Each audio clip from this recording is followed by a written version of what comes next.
Hello అందరికీ జై భీమ్. రాష్ట్రంలో ఇటీవల అసెంబ్లీ సమావేశాలు జరిగాయి. ఈ అసెంబ్లీ సమావేశాలన్నీ కూడా రకరకాల విధాలైనటువంటి అంశాల మీద ప్రస్తావించారు, చర్చించారు. ఏది ప్రతిపక్షం లేకుండా, అంటే ప్రతిపక్షాన్ని ఇన్వైట్ చేసినప్పుడు కూడా వాళ్ళు మొదటి 1-2 రోజులు రావడం, తర్వాత ఆగిపోవడం, ఇంకెవరు లేరు అంటా. వీళ్ళు సొంత సభలోనే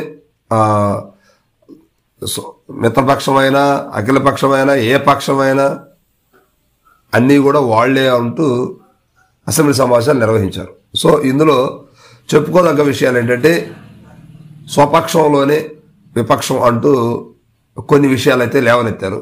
దీనికి సంబంధించి జ్యోతుల నెహ్రూ గారు, కోనం రవికుమార్ గారు వీళ్ళు కొంచెం సభలో యాంటీగా మాట్లాడిన సందర్భాలు మనందరం కూడా చూసాం. మొత్తం మీద జ్యోతుల నెహ్రూ గారికి మైక్ కట్ చేయడం అనేది డిప్యూటీ స్పీకర్ గారు అది బాగా ఆయన తట్టుకోలేని పరిస్థితి. ఎందుకంటే ఆయన ప్రస్తుతం ఇప్పుడు క్యాబినెట్లో మంత్రి హోదాలో ఉండాల్సినటువంటి వ్యక్తి జ్యోతుల నెహ్రూ గారు 4 సార్లు టీడీపీ నుంచే కంటెస్ట్ చేసి ఏకదాడికి గెలుస్తూ వస్తున్నటువంటి వ్యక్తి. సో ఆయన కూడా ఈసారి మంత్రి పదవి దక్కలేదు. దక్కకపోవడం మీద ఆయన కొంచెం అసంతృప్తి ఉండదు. దాంతో ఆయన మైక్ కట్ చేయడంతో ఆయన ఫైర్ అయ్యారు.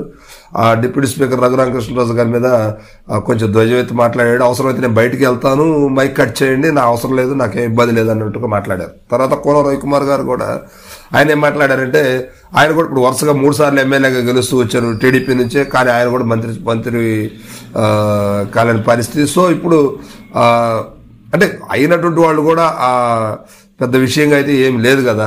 సో ఆయన కొంచెం అసంతృప్తితో ఉన్నారు. ఇప్పుడు మొత్తం మీద కోనం రవికుమార్ గారు మాట్లాడిన మాట ఏంటంటే, డ్రైవర్ లేని కార్ టైప్ అయిపోయింది అసెంబ్లీది అని చెప్పేసి మనం చెప్పి నోట్ చేసుకున్నటువంటి వాళ్ళు లేరు, ఏదో గాలి కొదిలేస్తున్నాం, మాట్లాడుకుంటున్నాం, డిస్కస్ చేసుకుంటాం, కానీ దాన్ని ఇంప్లిమెంట్ చేయడానికి ఒక డీటెయిల్స్ అనేది రాసుకోవడానికి కానీ దాన్ని వివరించడానికి కానీ ఏమి లేకుండా పోయింది. సో ఏంటండి ఇదేంటి అని చెప్పి అడిగారు. ఆయన కూడా కట్ చేయడం జరిగింది. సో ఇలా ఇంకా కొంతమంది అయితే యాంటీ తత్వంతో ఉన్నారు. వీళ్ళందరూ కూడా బయటకు రాని పరిస్థితి. మొత్తానికి టీడీపీలో కొంత ఇబ్బందికరమైన వాతావరణం అయితే నెలకొనే ఉంది.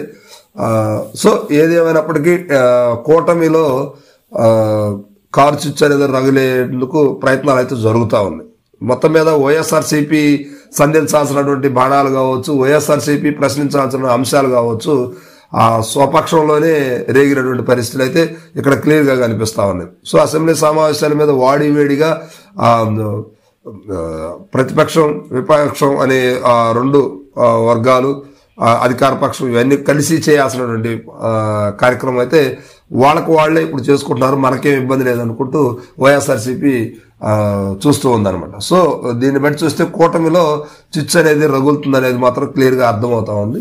మొత్తానికి మాత్రం మిగతా అసంతృప్తిగా ఎవరైతే ఉన్నారో వారందరూ కూడా త్వరలో బయటకు వచ్చి మాట్లాడే పరిస్థితులు అయితే కనిపిస్తా ఉన్నాయి అన్నమాట.